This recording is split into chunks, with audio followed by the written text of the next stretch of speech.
El trabajo del aparato digestivo estriba en obtener del alimento los nutrientes necesarios para los millones de células que constituyen el cuerpo.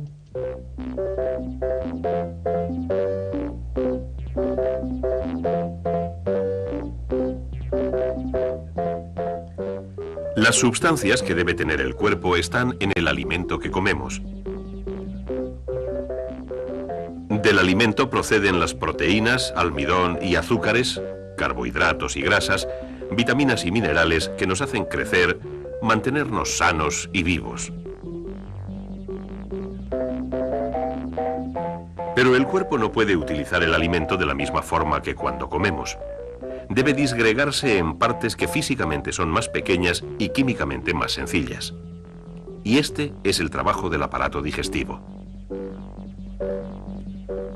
El alimento pasa la mayor parte del tiempo moviéndose por tres órganos durante el proceso de digestión: el estómago, el intestino delgado y el intestino grueso.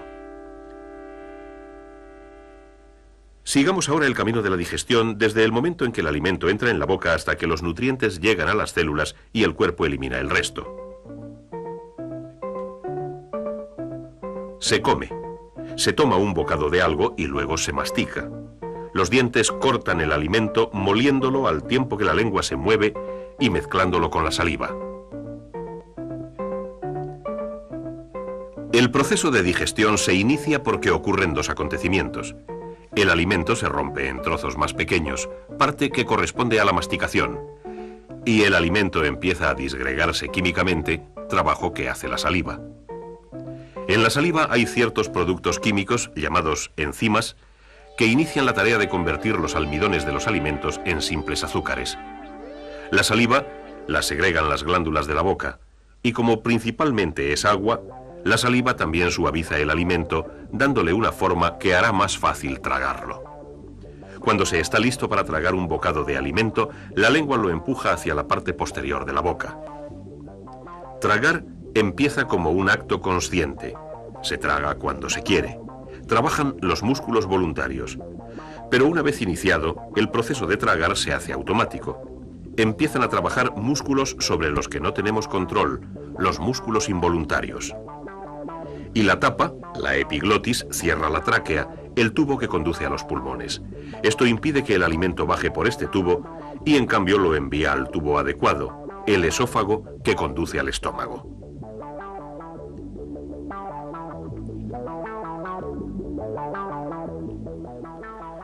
Dos capas de músculos rodean el esófago. Estos músculos empiezan a trabajar automáticamente cuando se traga, contrayéndose y relajándose rítmicamente, empujando la comida hacia el estómago. Esta constante relajación y contracción se denomina peristalsis y produce un efecto ondulado. Es la onda peristáltica la que mueve la comida con la ayuda de la gravedad. Y ahora la comida llega al estómago. Hasta ahora se ha realizado muy poco del proceso digestivo. Aquí ocurrirá mucho más. Se inicia un trabajo importante. El estómago está envuelto en capas de músculos, igual que el esófago, pero hay 3 capas en vez de 2. Estas 3 capas producen la misma clase de movimiento peristáltico que mueve la comida por el esófago. La peristalsis mueve el alimento mezclándolo con los líquidos digestivos que produce el estómago. Son los jugos gástricos que segregan glándulas microscópicas situadas en la pared interior del estómago. Las glándulas segregan 2 sustancias, el enzima inactivo, pepsinógeno, y el ácido hidroclorhídrico. El ácido convierte al pepsinógeno en enzima activo, pepsina, que tiene una importante función digestiva. La pepsina puede descomponer moléculas de proteína complejas en partes químicas más sencillas. Aquí, en el estómago, se dan pasos importantes para la disgregación de las proteínas, pero no ocurre mucho con los carbohidratos o las grasas. Su disgregación se efectúa más adelante durante el proceso de digestión realizado en el intestino delgado. Las sustancias que segregan las glándulas del estómago para digerir la comida digerirían también el forro del estómago si no fuese porque otras glándulas segregan mucus. Este mucus recubre el forro del estómago y evita que los jugos gástricos actúen sobre él. En el estómago continúa la trituración y mezcla, prosiguiendo física y químicamente el trabajo de disgregación. Finalmente, las partículas de alimento serán lo bastante pequeñas para pasar a la corriente sanguínea. Esto ocurre en el estómago con parte del agua, la sal, azúcares simples y alcohol. Estas sustancias pasan por las paredes del estómago a los vasos sanguíneos que las rodean. Pero la mayor parte del alimento que entra en el estómago sigue su marcha. A intervalos regulares se abre un anillo de músculo que permite que el alimento en digestión pase desde el estómago al intestino delgado. Este órgano se llama delgado por su diámetro, de unos 3 centímetros. El intestino delgado es muy largo, unos 7 metros, y está retorcido formando un paquete.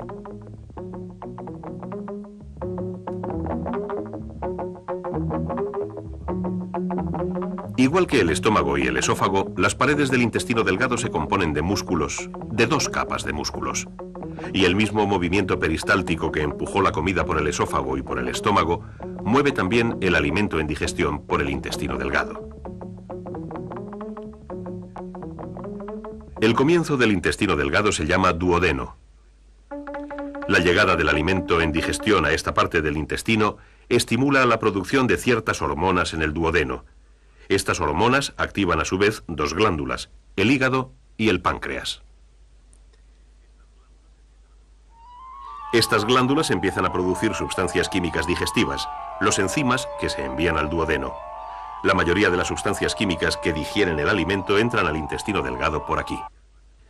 El páncreas produce varias clases de enzimas.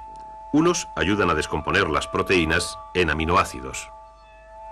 Otros enzimas del páncreas disgregan el almidón en simples azúcares, y otros rompen las grasas en ácidos grasos y glicerol. La disgregación de las grasas recibe la ayuda de una sustancia llamada bilis. La bilis llega al duodeno bien directamente desde el hígado, donde se hace, o bien desde la vesícula biliar, donde se almacena. La bilis descompone la grasa en gotitas diminutas, del mismo modo que hace el detergente. Cuando la grasa está en esta forma de gotitas, los enzimas del jugo pancreático pueden disgregarla más eficazmente. Ahora, no solo el hígado y el páncreas suministran sustancias químicas desde fuera del duodeno, sino que también hay glándulas en la pared del duodeno que segregan enzimas por su cuenta. Estos enzimas ayudan también a descomponer los carbohidratos, proteínas y grasas. El propósito de toda esta actividad química estriba, claro está, en transformar el alimento que tomamos en algo lo bastante pequeño como para pasar por las paredes del intestino. Las paredes del intestino delgado están arrugadas y dobladas. Los pliegues se componen de partes microscópicas parecidas a dedos. Cada uno de estos pliegues diminutos contiene vasos linfáticos que llevan linfa acuosa y capilares que transportan sangre. A través de estos pliegues es como el alimento pasa del sistema digestivo al sistema circulatorio. Cuando son físicamente lo bastante pequeñas y químicamente lo bastante sencillas, las moléculas nutrientes pasan por las delgadas paredes de los pliegues. La sangre que circula por los capilares recoge aminoácidos, azúcares, vitaminas y minerales. Algunas grasas son absorbidas en los vasos linfáticos y pasan al sistema linfático. El resto de las grasas pasa por los capilares a la sangre. Los capilares de los pliegues pasan sangre a las venas del intestino delgado y finalmente a una vena grande, la vena porta. La vena porta lleva sangre repleta de nutrientes al hígado para que la procese.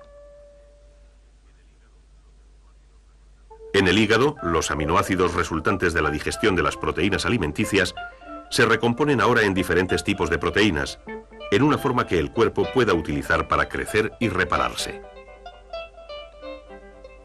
O los aminoácidos pueden descomponerse aún más para producir energía. Algo de azúcar y de grasa se almacena en el hígado. Los nutrientes que no se almacenan en el hígado se devuelven a la sangre en circulación y se distribuyen por las células del cuerpo. Y así se ha cumplido la función principal. El alimento se ha simplificado física y químicamente hasta el punto en que pueda ser utilizado por el cuerpo. El alimento que no se ha digerido en el intestino delgado pasa al intestino grueso para ser eliminado del cuerpo. El intestino grueso tiene un diámetro 2,5 veces mayor que el del delgado, pero solo tiene 1/4 parte de su longitud. A medida que la comida no digerida se mueve por el intestino grueso, se vuelve a reabsorber agua en el cuerpo. Esta reabsorción y la eliminación del alimento no digerido son las principales funciones del intestino grueso. Mientras el aparato digestivo transporta alimento que no ha sido digerido por el cuerpo, el sistema circulatorio transporta el alimento digerido a todos los millones de células. En cada célula se realizan dos clases distintas de procesos químicos cuando se utilizan los nutrientes. Ambos procesos constituyen juntos lo que se denomina metabolismo. Con la ayuda de los enzimas, un proceso descompone los nutrientes y produce energía y unidades químicas más pequeñas. A medida que los átomos de carbono, hidrógeno y oxígeno rompen los lazos químicos que los hacían moléculas de carbohidratos, se libera energía. Se libera energía cuando las moléculas de grasa se disgregan de manera semejante. Al mismo tiempo que se descomponen los nutrientes, se efectúa otro proceso en el que los nutrientes se combinan en nuevo material que es químicamente más complejo. Una vez más, con ayuda de los enzimas, aminoácidos simples se constituyen en proteínas más complejas. Uno tras otro, los aminoácidos se unen para formar cadenas de proteínas. Hay 20 clases diferentes de aminoácidos. Pueden unirse de miles de formas diferentes para formar miles de proteínas distintas.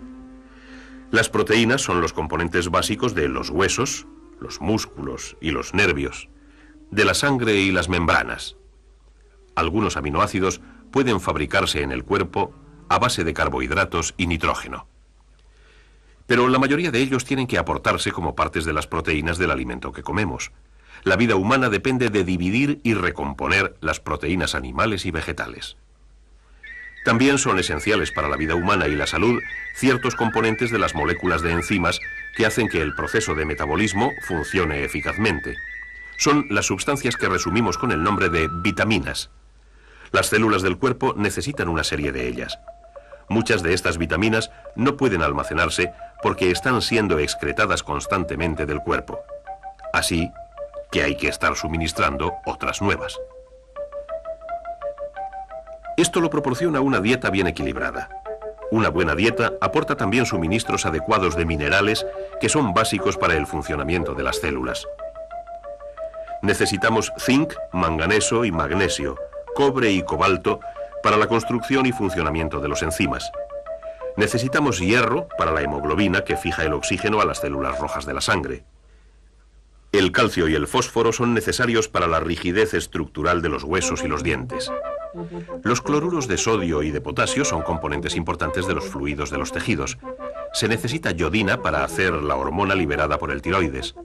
Y así, el aparato digestivo pone a disposición de todo el cuerpo sustancias que le son vitales para su salud, crecimiento y buen funcionamiento. Como las adecuadas cantidades de nutrientes son tan importantes para la existencia del cuerpo, hay partes de este que vigilan constantemente su buen aprovisionamiento de comida. Ciertas áreas del tallo del cerebro notan y controlan el nivel de azúcar disuelto en la sangre y si el estómago está vacío o lleno. Pero las emociones también desempeñan un papel importante en qué, cuándo y cuánto se come. La mente y la cultura afectan también los hábitos alimentarios, y a menudo se come sencillamente porque es la hora de una comida. El aparato digestivo tarda unas 24 horas en procesar completamente una comida. Tras pasar unos segundos por la boca y el esófago, el alimento se queda casi 4 horas en el estómago. Pasa entre otras 4 y 6 horas en el intestino delgado. Para entonces han sido absorbidos la mayoría de los nutrientes. Luego, lo que queda se mueve del intestino delgado al intestino grueso. Aquí viven varias colonias de bacterias. Prosperan a base de alimentos como la celulosa, que los enzimas no pueden digerir. Los productos de sus procesos metabólicos son las vitaminas K y el complejo B, que se absorben a través de las paredes del intestino grueso. Finalmente, unas 24 horas después de aportarlos, los restos de la comida, junto con los residuos de los enzimas digestivos utilizados y los fragmentos de células gastadas, están listos para deshacerse de ellos. Mientras tanto, ha empezado toda una serie de otras comidas que se abren camino en el proceso continuo de digestión. En el proceso continuo de obtener nutrientes de la comida para la vida de nuestras células.